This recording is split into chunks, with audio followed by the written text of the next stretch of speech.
Assalamualaikum warahmatullahi wabarakatuh. A'udzubillahi minasyaitonirrajim. Bismillahirrahmanirrahim. Asyhadu an la ilaha illallah wa asyhadu anna Muhammadar Rasulullah. Allahumma sholli ala sayyidina Muhammad wa ala ali sayyidina Muhammad. Kembali lagi bersama saya Raden Arya Pradana di channel YouTube saya Raden Arya Pradana.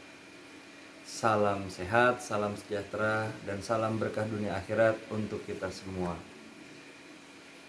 Pada kali ini, cerita Sang Indigo akan bercerita tentang pelet.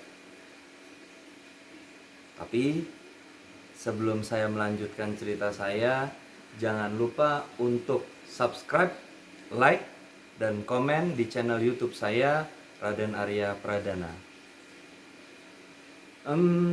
Berbicara tentang pelet, saya pernah ada satu sahabat Raden Arya yang datang kepada saya meminta bantuan. Itu sekitar 2 tahun yang lalu lah. Ya, 2 tahun yang lalu. Jadi singkat ceritanya adalah ada seorang laki-laki yang menyukai atau mengagumi seorang perempuan, dan laki-laki tersebut ditolak. Tapi penolakan itu mungkin menurut pendapat pribadi saya bahwa orang tersebut itu ditolak dan meninggalkan bekas luka. Nah, dukun pun bertindak. Ya, pada waktu itu saya secara pribadi dimintain tolong. Dan Arya, saya minta tolong. Dan Arya membantu saya untuk melakukan sesuatu. Saya tanya, apa? Tolong bersihkan pelet yang ada di tubuh istri saya. Saya berpikir waktu itu agak berpikir lama sih, kenapa bisa seperti itu ya. Ternyata saya tanyakan, karena dia waktu itu datang belum bersama istrinya. Dia datang pertama kali sendiri dan menemui saya dan meminta tolong bantuan saya untuk membersihkan pelet dari istrinya. Saya tanya, gimana sih ceritanya kok bisa sampai kejadiannya seperti ini?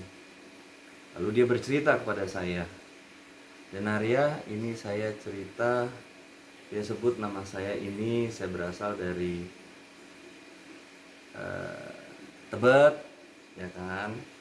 Kemudian dia bercerita, saya waktu saya kuliah, saya itu menyukai seorang perempuan yang ada di kampus saya.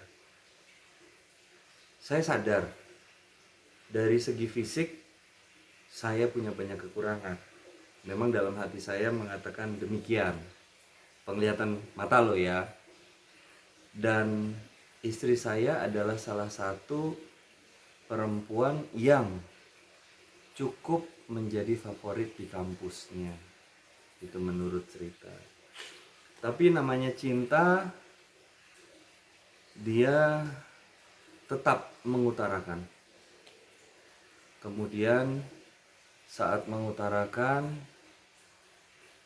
wanita tersebut mungkin ya itu ada kata-kata atau dari kalimatnya yang menyakiti laki-laki tersebut. Akhirnya laki-laki tersebut itu dendam.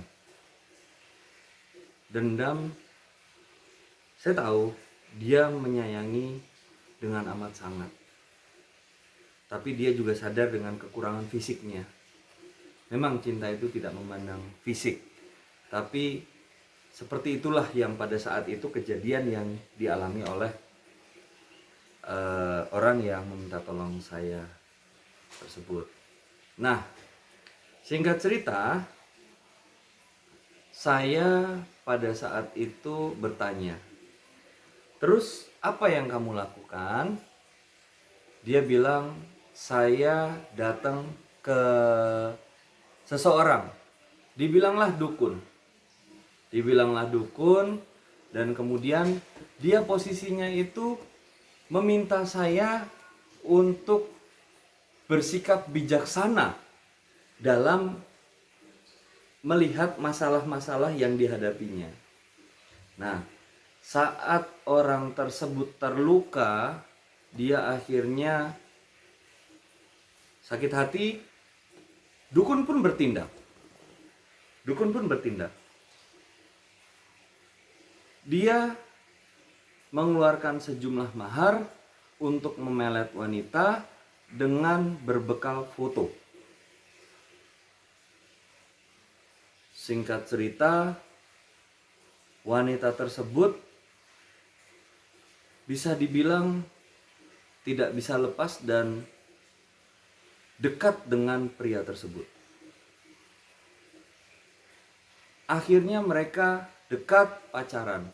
Pada saat pacaran, banyak orang yang menertawakan, pada tidak percaya. Kok si ini, perempuan ini mau sih? Padahal kan dia cantik. Dia macam-macam. Jadi pada saat itu berbicara tentang segi fisik iya, kemudian segi strata sosial iya. Memang pria tersebut, laki-laki tersebut itu ya dibilang tidak punya tidak, dibilang berada juga tidak. Berada di tengah lah. Tapi kalau perempuannya, pada saat saya ngeliat fotonya saja, saya kaget. Ternyata perempuan tersebut ya cantik, putih, ya black and white lah, istilahnya seperti itu. Nah, kemudian singkat cerita, dukun tersebut bertindak, akhirnya dipeletlah perempuan tersebut. Kemudian pacaran, kemudian mau menikah, dihadapilah orang tuanya dari perempuan tersebut yang juga tidak tidak menyetujui bahwa laki-laki tersebut menjadi suami dari anaknya. Tapi tetap si perempuan tersebut itu tidak bisa lepas dari laki-laki itu, nggak bisa lepas. Nah, selang beberapa tahun mereka dekat pacaran, nggak nyampe 2 tahun dia bilang sama saya, akhirnya mereka memutuskan untuk menikah. Menikah didasari oleh pelet. Ya, saya katakan tersebut karena pria tersebut mengaku bahwa saya sampai detik ini itu masih menggunakan ajian pelet itu. Bahkan sampai dalam hal intim pun, dalam rumah tangganya, dia masih menggunakan pelet tersebut. Setelah menikah, laki-laki tersebut mungkin dapat hidayah dan mulai mengikuti pengajian-pengajian. Dalam perjalanannya tersebut, mungkin pikiran dan hatinya mendapatkan hidayah dari Gusti Allah, Pangeran Allah Subhanahu wa Ta'ala, dan menjadikan pria tersebut akhirnya sadar bahwa yang dilakukannya adalah salah. Sehingga dia datang kepada saya dan Arya minta tolong, saya pernah melakukan hal ini dan saya minta istri saya dibersihkan peletnya. Saya hanya termenung dan waktu itu saya tanya, apa masnya siap untuk kehilangan istri mas? Dia waktu itu hanya terdiam beberapa saat, matanya mulai sedikit berkaca-kaca, dan dia bilang, insya Allah saya siap, saya mau menebus semua kesalahan saya mau menebus semua dosa saya hanya menginginkan istri saya bahagia. Dan dia siap untuk kehilangan. Dan setelah itu saya mengatur waktu untuk ketemu dengan istrinya dan masnya, suaminya. Dia datang ke rumah saya. Saya ketika melihat istrinya, saya aja berpikir, oh iya, memang benar perbedaan strata, status, dan perbedaan secara fisik, ya benar adanya. Dan saya tanya, sebelum saya melakukan itu, saya tanya, siap untuk kehilangan semuanya?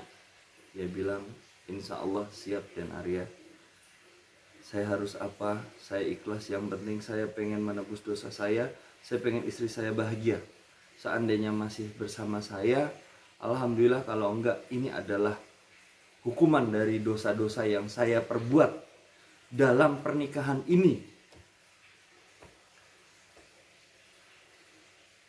Saya bersihkan peletnya.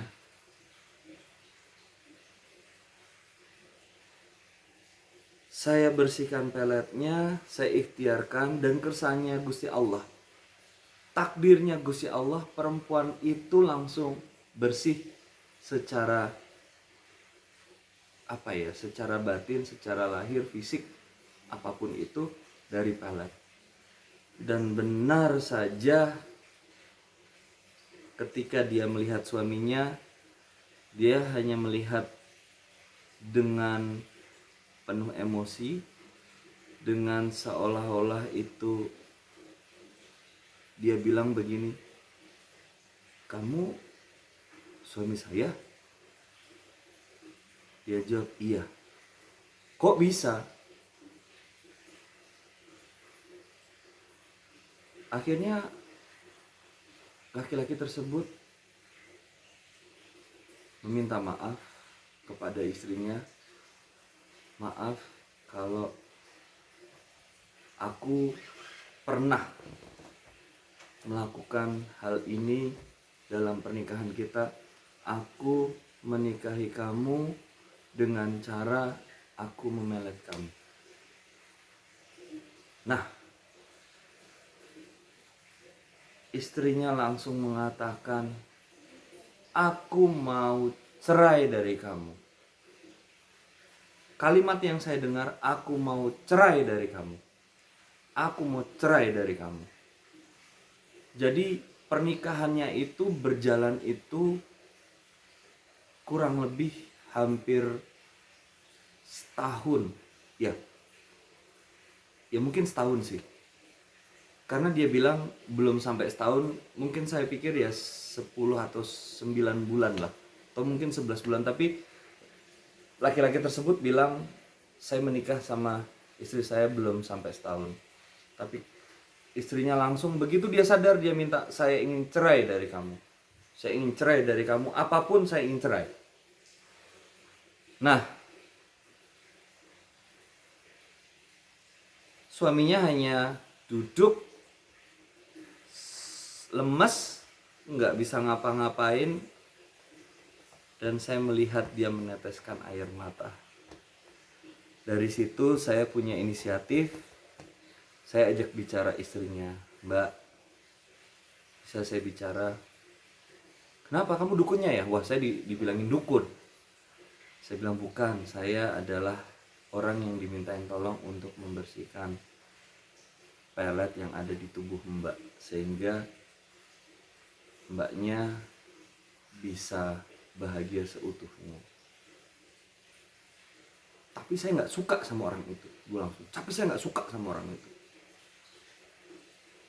Saya kalau ketemu sama dia itu, wah, dia mengeluarkan dengan emosi. Saya kalau ketemu sama dia itu, saya enak. Dia bilang kayak gitu.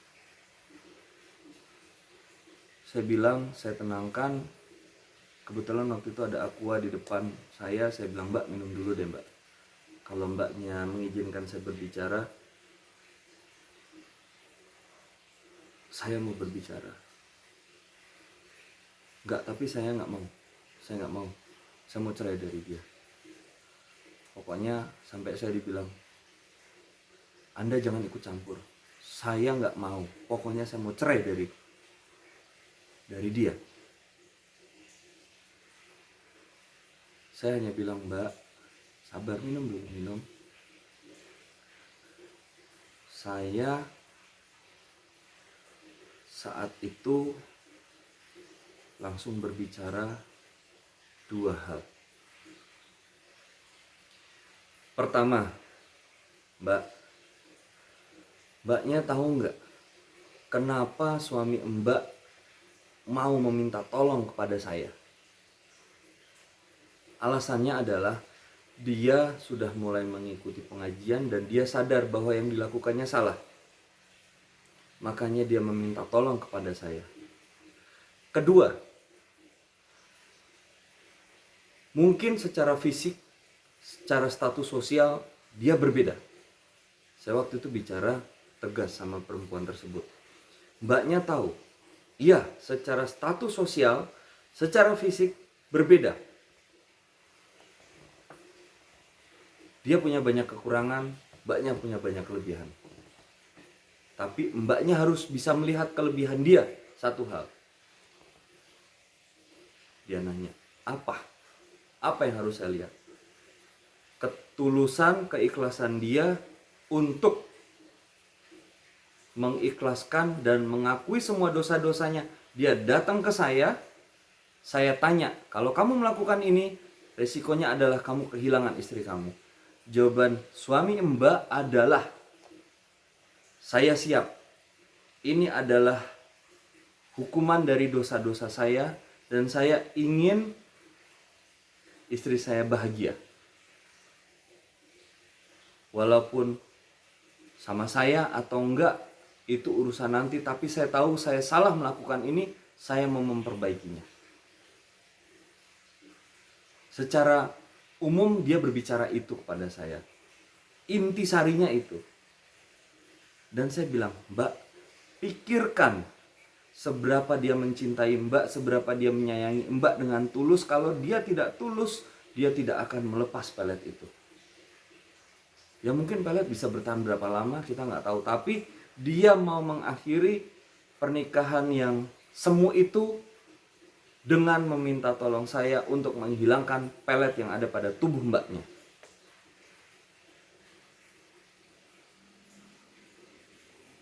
Saya nggak tahu Allah waktu itu berkehendak seperti apa. Mbaknya cuma menangis, terdiam. Suaminya juga menangis, terdiam. Dan setelah saya bicara, oke Mbak, saya sudah menyampaikan, Mbak renungkan seberapa besar rasa sayang dan cintanya terhadap Mbak.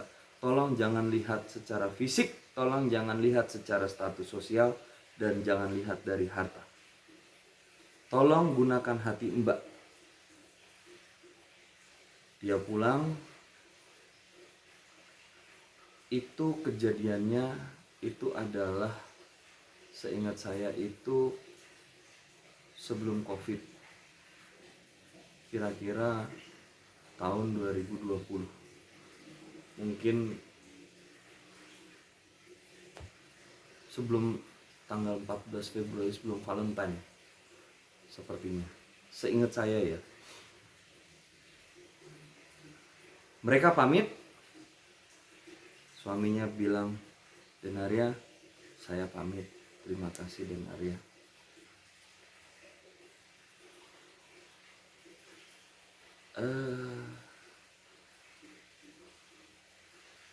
Dalam perpisahan itu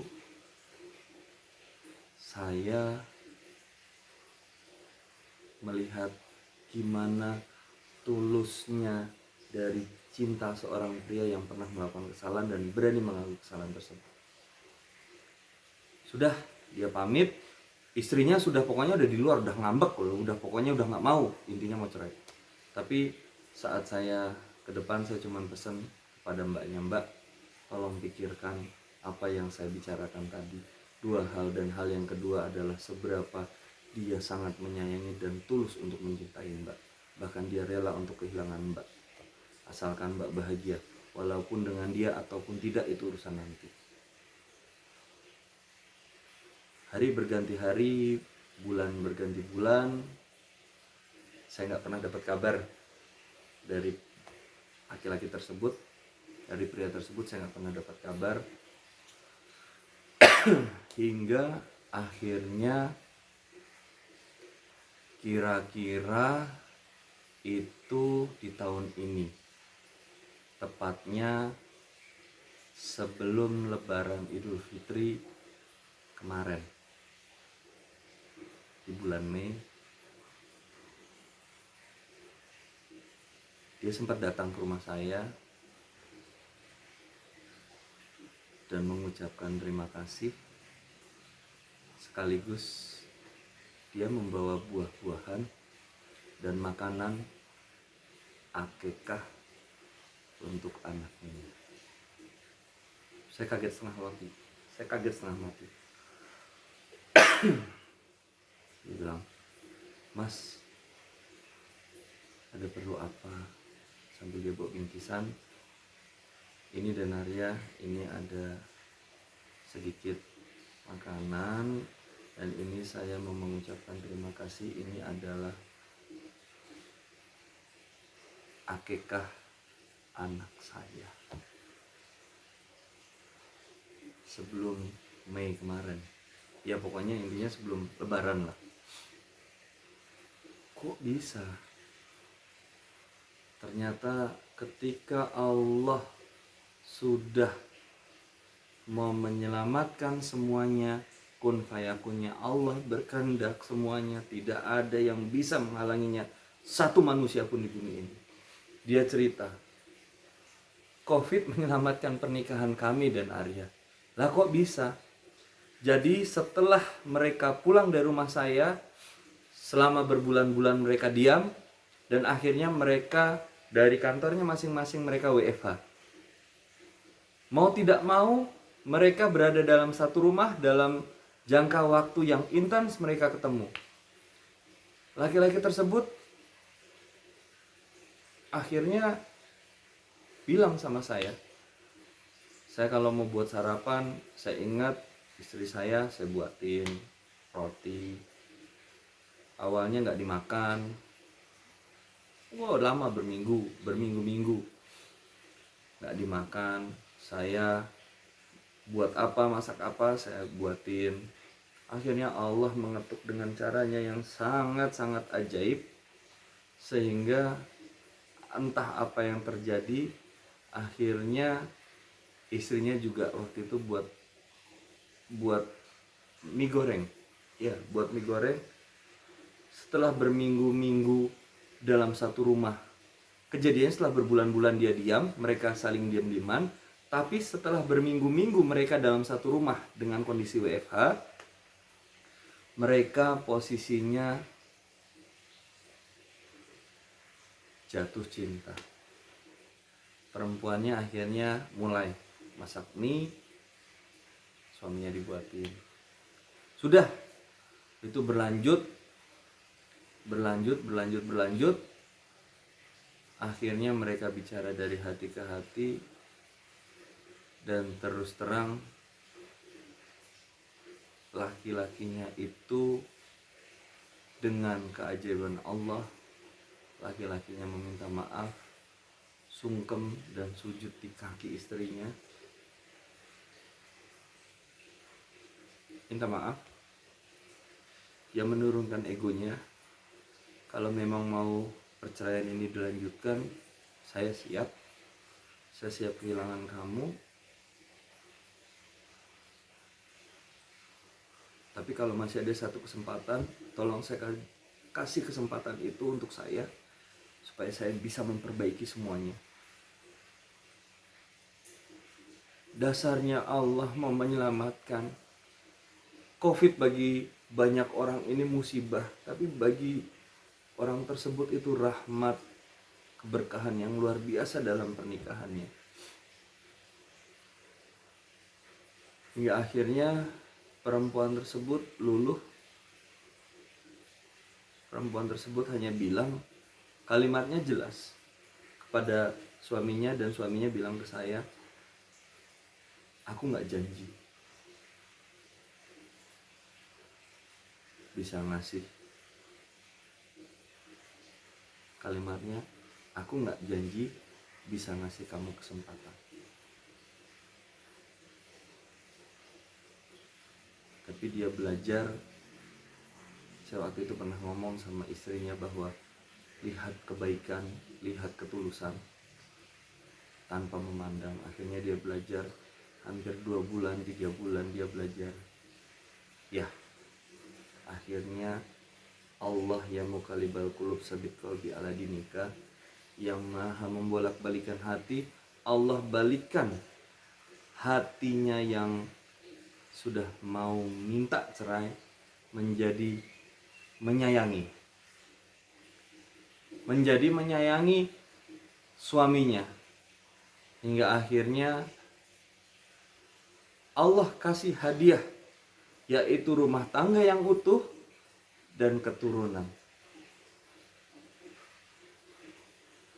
Laki-laki dan perempuan tersebut akhirnya mempunyai baby, dan saya dapat isinya ada gulai, sate, terus nasi, ya bingkisan.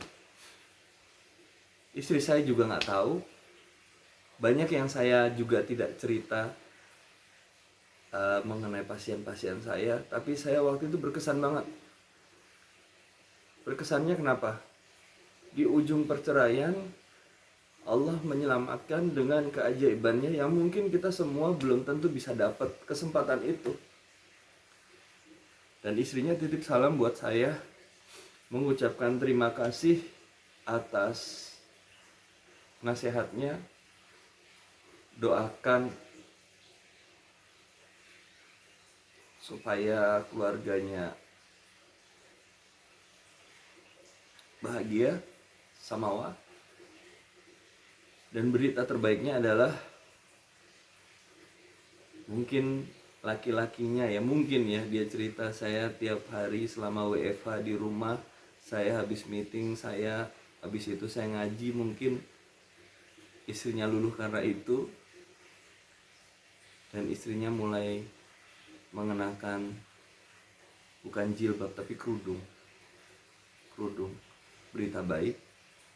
Dan dia bilang, makasih Dan Arya atas semua yang Dan Arya bantu kepada saya, atas semua nasihat-nasihat terhadap istri saya, sehingga saya masih bisa diberikan kesempatan oleh Allah untuk memperbaiki kesalahan saya, dan saya masih dikasih kesempatan oleh istri saya untuk memperbaiki hubungan pernikahan kami. Dari situ saya cuman bilang, ya Allah, mudah-mudahan aku mendapatkan berkah rahmat dari kejadian ini. Dan saya cuman bilang bahwa belajarlah menyayangi, mencintai seseorang dengan tulus, bukan dengan pelet. Karena pelet bisa memenangkan hati seseorang, tapi kita tidak tahu seberapa lama kita bisa mempertahankannya. Demikian cerita gaib sang indigo. Jangan menikah karena pelet. Menikahlah atas dasar kasih sayang, menikahlah atas dasar keikhlasan, menikahlah karena ibadah kepada Allah Subhanahu wa Ta'ala. Mudah-mudahan cerita sang indigo ini bermanfaat. Mereka menikah karena pelet, tapi COVID menyelamatkan mereka. Itu karena Allah berkehendak. Mudah-mudahan bermanfaat. Wabillahi taufiq wal hidayah. Wassalamualaikum warahmatullahi wabarakatuh.